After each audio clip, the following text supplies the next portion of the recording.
Hello, Stefana. Thank you very much for taking your time to join me today. At NetZeroCompare, our audience spans industry, policy, and consultancy. Site professionals focus on the energy transition, decarbonization, and digital innovation. In your role as marketing manager at PortXchange and given your leadership on decarbonizing ports, green tech in shipping, and your advocacy for diversity inclusion in maritime and tech, you bring a compelling and multidimensional perspective. My goal today is to unpack how ports can become agents of decarbonization, how data and digital platforms can accelerate the journey, and what this means for practitioners both in maritime and adjacent energy transition fields. So let's dive in. And to start, if you could walk us through your career path first, how you moved into the maritime sustainability space, and how you ended up in your current role at PortXchange, focusing on decarbonizing ports and digital solutions. Thank you so much, Carol, for having me on your podcast. I'm really excited to be here. Once again, congratulations on the great questions that you have prepared for me. I'm really looking forward to have this conversation today. So, to start with the beginning, like you said, I've been in marketing my entire career, but I've started as just a humble copywriter 12 years ago. I'm originally from Romania, so that's where I started my career. And 7 years ago, 7 years and a half, I moved to the Netherlands, where I really immersed myself into the tech sector, B2B predominantly. And I've started my career in the tank storage, energy, maritime, so on and so forth, 6 years ago at SmartFlow, where I worked 4 years as the content manager. And during that time, I invested a lot of resources and personal time in learning about these industries. I've gained two accolades as 40 under 40 in the tank storage industry. I've also been named one of the top 100 influencers in the tank storage industry by Storage Journals magazine. And after 4 years, I've been headhunted actually by PortXchange. Given my online presence and my activistic voice within the sector, and they were looking for someone who had enough courage to address the elephant in the room. And in this industries, maritime, tech, energy, you really need a little bit of courage to stand out and address the things how they are. So here I am now speaking to you after all this time. It's great to see someone bridging marketing, sustainability, and maritime operations. That's really great. And now let's talk about Port Exchange mission and role. Port Exchange describes its mission as revolutionizing shipping with green tech and helping ports toward a net zero future. What does that mission can concretely look like for you as marketing manager and for the organization as a whole? hmm Yeah, so Port Exchange was born in the port of Rotterdam, so we come right from the core and from the heart of the industry. We eventually spun off. We became a B Corp as well. And we're now a green tech startup aimed at shipping and port authorities. So these two are our main audiences. And along the way, Port Exchange has been known for developing several tech solutions. First of all, we began with addressing just-in-time arrivals for the purpose of improving efficiency and reduce congestion at ports, which is still a very, very big problem within the sector. We evolved into an innovation hub, and that's how our biggest product right now, Emission Insider, was born. Emission Insider gives port authorities a live dashboard and transparent view of their Scope 3 emissions from vessel traffic. And also, we are now expanding to truck and rail. And it comes with personal environment for port sustainability professionals, and not only, where they can see everything that's happening around their ports regarding their scope 3 emissions. And next to that, we've created the port emissions report, which is a standalone product, and that breaks down the port's scope 3 emissions coming from vessels into a personalized, ready to use report, because everyone loves reports nowadays. But we're not limiting ourselves to these products. We're still looking at ourselves as an innovation hub. We want to answer the Maritime's market needs. We're developing new projects that meet ports requirements. We constantly talk with our customers, what else they would need to, given that we have a team who is very experienced in the maritime sector and ports per se. This is quite rare and quite valuable in the industry. That's really great because we often hear about the vision, less often about how actually, and the real levers in ports. Now let's switch to data and digital solution in ports that you've already slightly mentioned. In your recent writing, you said ports already have more than enough data to start decarbonizing. The missing piece is action. So what kinds of data to action gaps are you encountering in ports, and how can digital platforms like PortXchange help to turn those into decision-making engines? I have to say, Carol, I really loved this question, and I love that you're asking me because it shows you looked into what I post there. Um, and it's not just me, it's the entire tech spectrum in the maritime industry that we've been saying this for years. It takes accountability, it takes collaboration, and a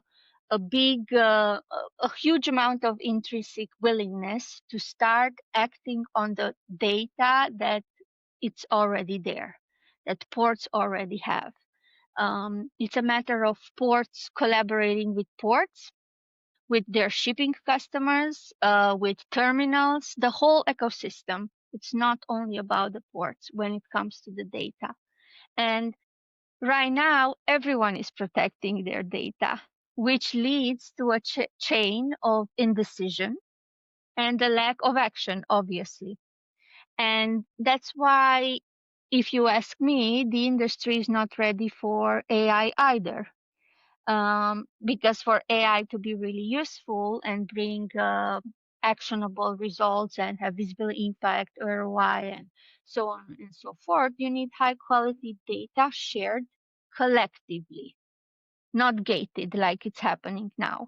So what we do at Port Exchange, we're working on solving these trust issues, first of all, by providing secure technology that has proven its value already.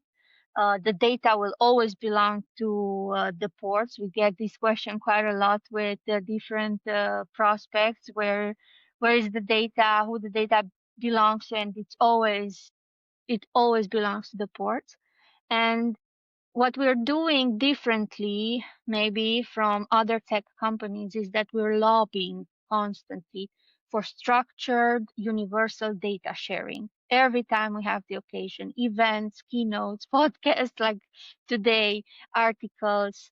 Um, I like to think of Port Exchange not just a green tech company, but a real pillar of change. We use our inner activism to move the needle faster a little bit. That's great. And also, as you noticed and mentioned at the beginning, a lot of people in the industry, especially in the energy transition, always took data, but it might be making it actionable as you ended is where the rubber meets the road. So Yeah. that would be their key. When you look at the port ecosystem, terminals, shipping lines, hinterland logistics, bunkering, shore power, etc., which levers do you believe offer the fastest tangible emissions reductions in the near term, and why? Yeah. So this is a question that has so many answers, but of course I want to stay in the topic, and I will begin to say that data-driven supply chain synchronization. I know it sounds like that those fancy titles that you see, but synchronization is key.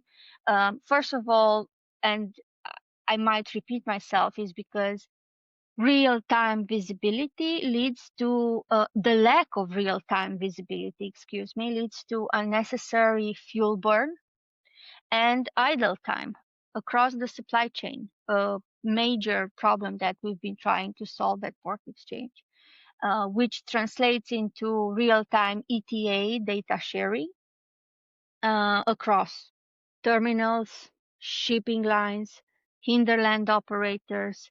So again, I'm going back to the whole ecosystem that is part of a port authority. And then we need to find a way to incentivize data sharing with ESG linked benefits, because everyone wants to know the benefits, wants to know the ROI. And that's where we come in play, because we offer a way to use emissions analytics with our products to identify these delays and hotspots. So we're tackling this with Emission Insider, with Synchronizer as well, and we're trying to expand on that. Then I would go next to another topic that it's familiar to us: vessel turnaround time optimization.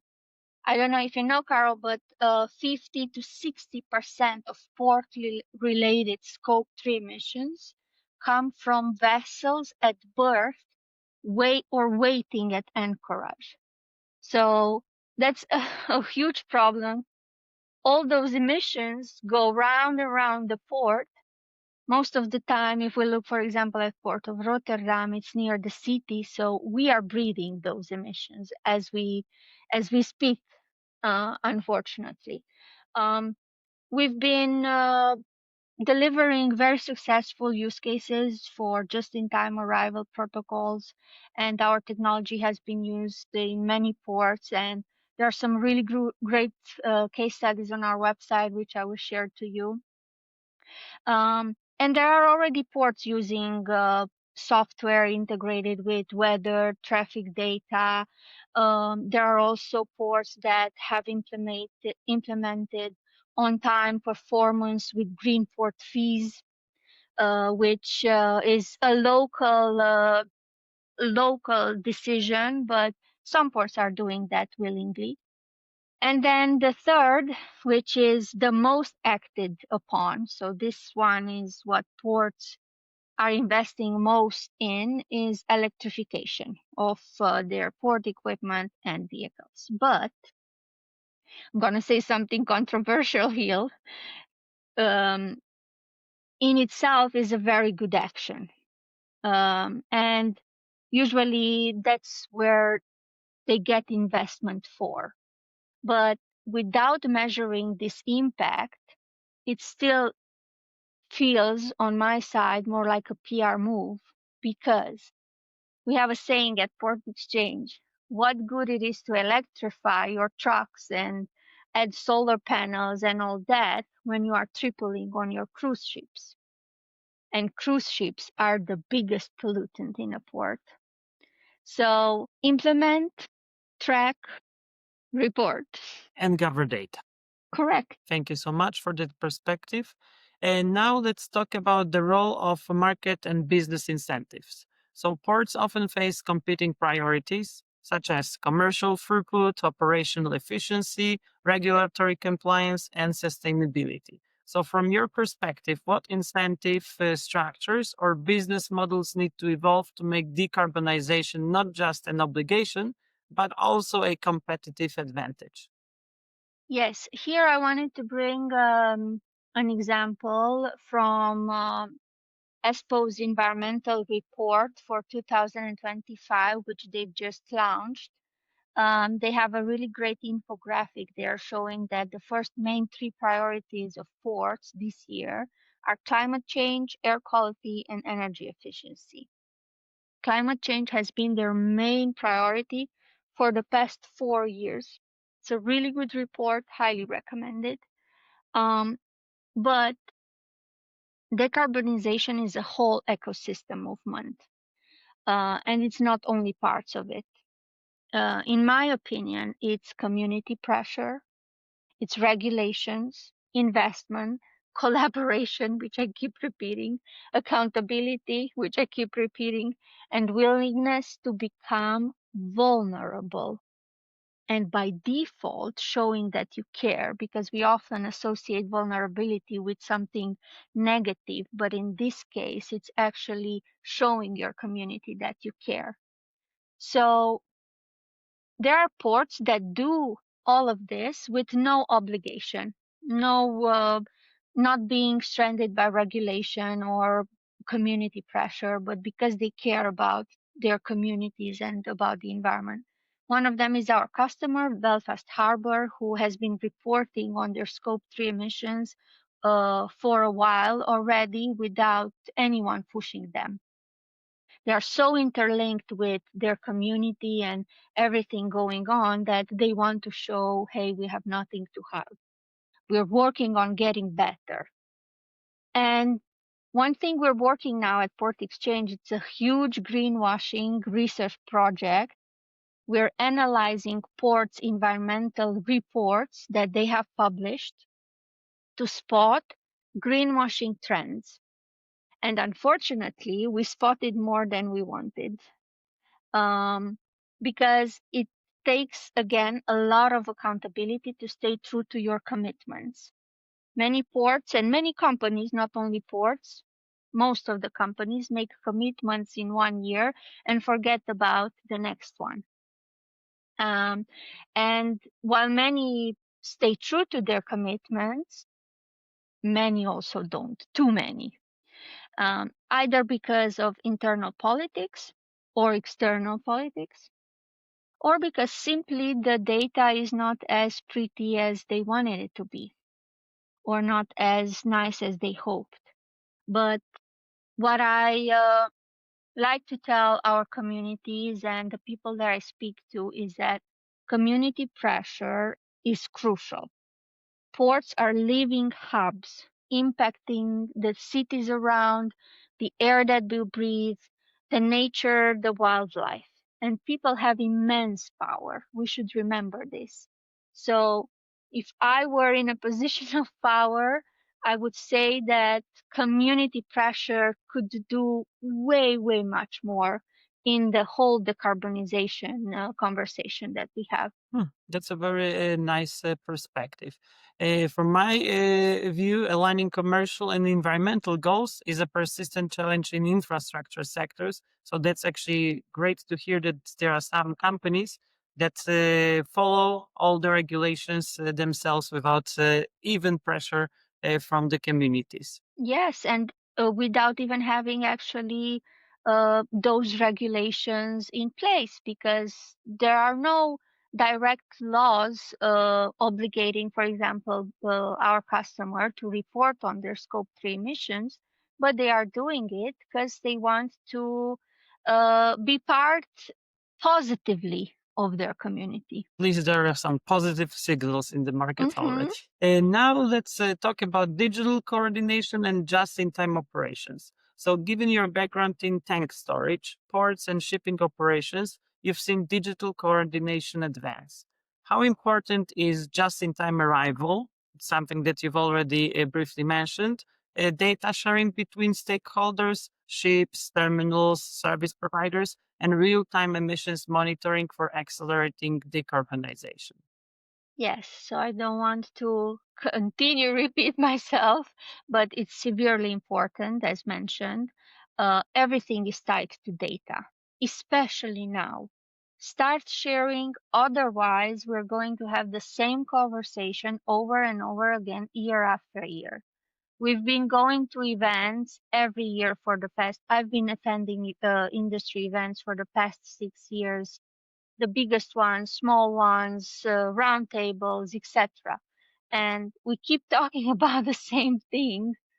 And we have the technology, we have the data, we have the right people to treat the data. We we just need that synchronized willingness of sharing it. And it's actually almost ridiculous to have AI at the left side of the table, but no data to feed it responsibly. So we've been interviewing terminals as well in our researches along the way, and there's a huge discrepancy between what they are collecting, what ports are collecting, what is being reported, or what is being shared between them. It's also a matter of wording, of definitions. What's scope 3 for someone, it's not scope 3 for others. Um, there has to be a universal way of understanding what decarbonization means, what scope 1, scope 2, what scope 3 means for the entire ecosystem, because otherwise we're just talking and talking and that's it. Mhm. You've already answered my side question regarding AI, because in the era of AI, I was just about to ask if you are using some models, algorithms, AI to analyze the data.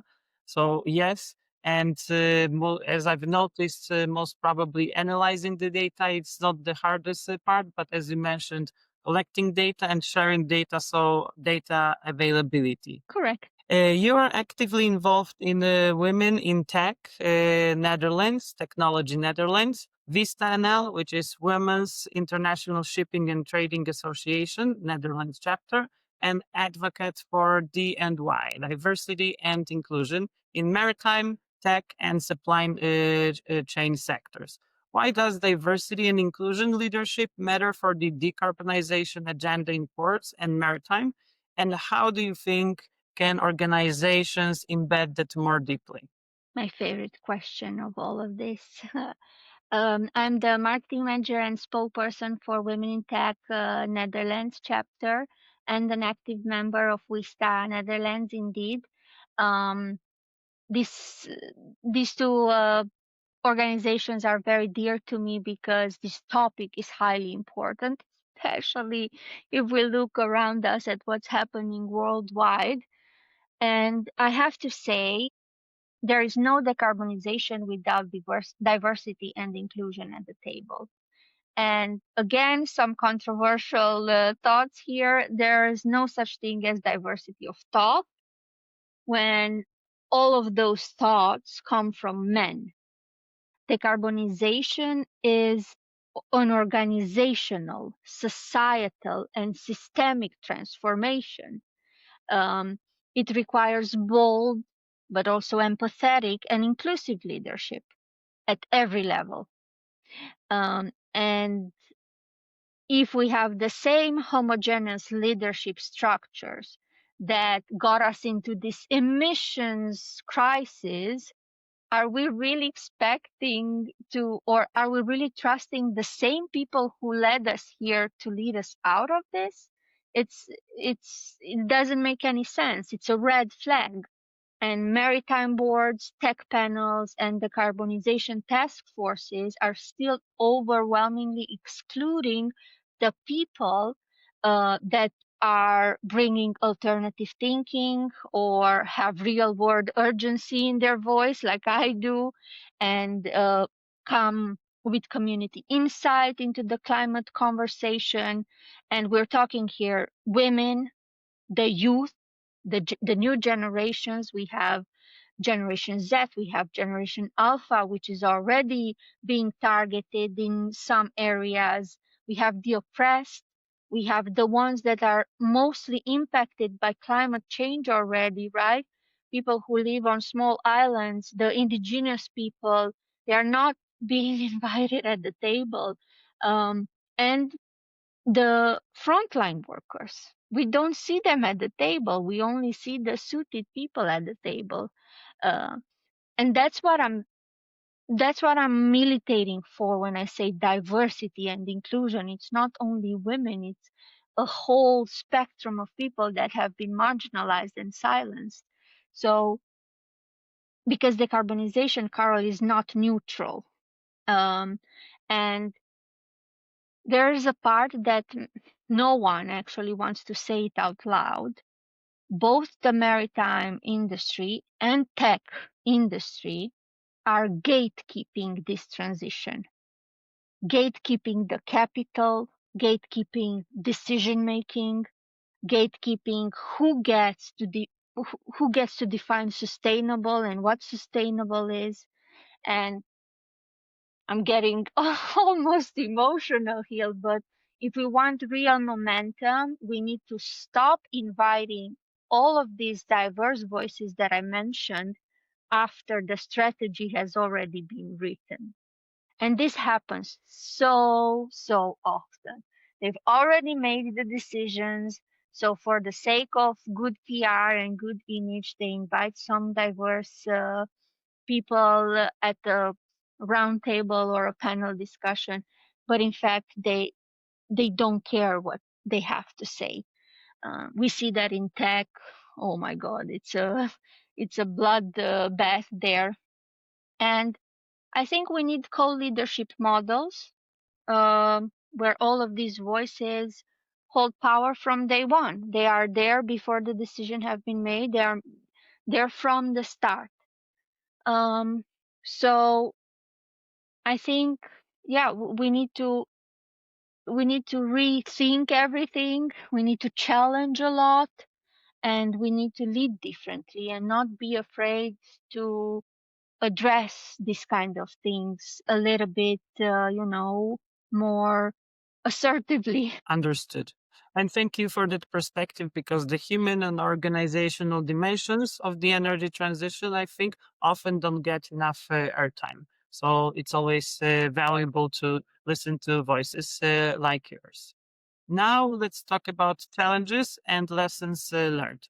So, what have been some of the biggest obstacles or maybe surprises you've encountered in your work at PortXchange and more broadly in port decarbonization, whether cultural, technological, regulatory, or data related? And what lessons have you drawn that our audience should heed? What was not a surprise was the data gating. So I was not surprised by that. I knew that will happen. Um, but something that surprises me every day still is how the industry could act right now on so many matters of decarbonization and still decides not to. When you have all the tools, when you have all the support, when you have the urgency of environmental and climate pressuring and still deciding not to act upon those, it's a surprise that will never stop surprising me. And the slow process could kill anyone's energy and motivation. And it's one of the biggest problems and reasons why these industries fail to attract young talent. um, I hear it every day. People coming to me, professionals from different organizations and different companies. They want to understand what they could do to attract more younger talent, new generation. And I keep telling them, make decisions, start moving the needle, do something, because this generation, the next to not having a very long attention span, they also want more actions. They want to see results. So the bureaucracy and the reluctance to be different, the fear of being perceived as a disruptor, as a rebel or an activist like I am, this harms these industries because the future belongs to my generation and the generations that come behind me. And these generations show huge signs of activism. We're not hiding behind nicely framed reports. We demand answers that give answers and not only nicely AI generated words or AI generated reports or whatever. We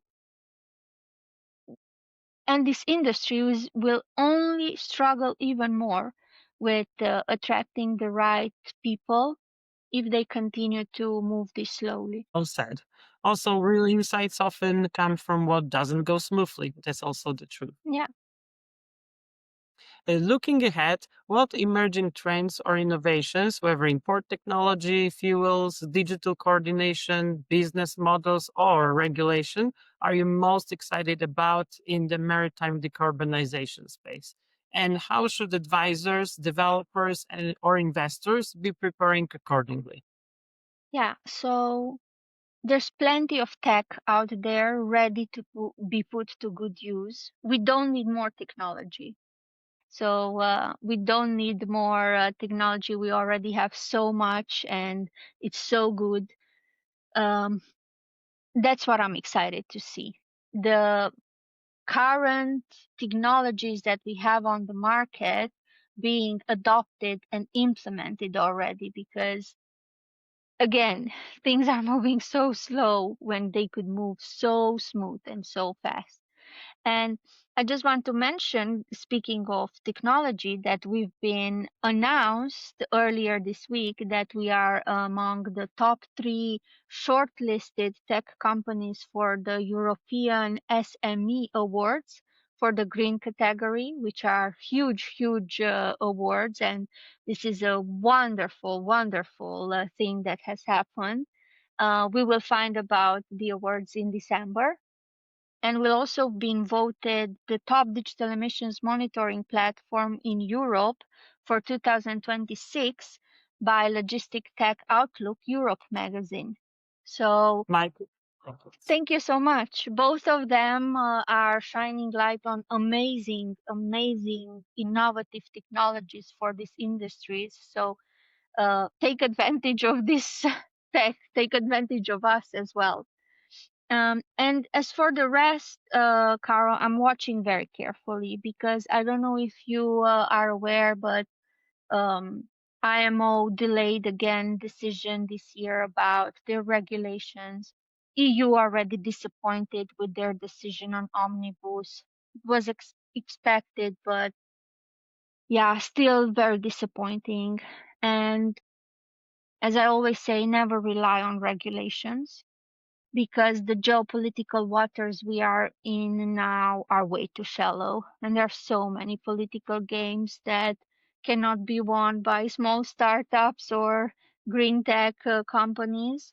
But we continue lobbying and educating and making sure, like I said before, that our customers understand their power in front of their communities and how they can become a cohesive ecosystem. And we're now transitioning a little bit in our speech, addressing banks as well, because they are the main investor in innovation at ports.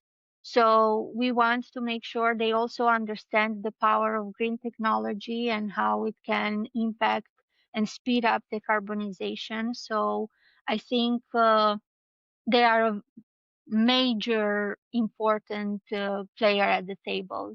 So we're adding them to our conversation from now on. Thank you so much. And from my side, one more question regarding the advice for practitioners from your point of view. So, for practitioners in the energy transition, maritime, or infrastructure advisory world who are moving into the port decarbonization or green logistics, what advice would you give in terms of skills, mindset, or areas to focus on? Impact. Focus on impact, on purpose, business for good. Put your skills to good use. Do the work that matters. You will see that on my LinkedIn at least once a week. Do the work that matters. Find something you believe will drive impact in the industry, in the world. And don't be afraid to come with a sharp, open, activistic mindset, because we need diversity. Everyone is, don't be like everyone. Be bold enough to come with a different approach and bring a strong set of values with you and stay true to them. Build a network. That's very important. I've been investing in building a network for the past 6 years. Um, Knowing the right people in the industry will get you very far. And show yourself. Do not hide behind the laptop. Go to events, network, ask questions at events. Do not just accept for granted what is being said to you. Dare to speak up. So essentially, actions speak louder than words, as we. Always. As we draw to a close, is there anything important we haven't covered? Any insight or lesson you want to leave the audience with that you believe could be particularly relevant for port decarbonization or sustainability professionals? Never take things for granted, and never always question information nowadays, especially in the era of AI generated content. Keep in mind that even the big companies are generating their reports with ChatGPT, as we know, and question everything. Do your own research. Make sure you are in the know and you're not just being told what to think. Stefana, thank you for sharing your insights today. It's been a very valuable conversation. Thank you so much. Thank you so much, Carol.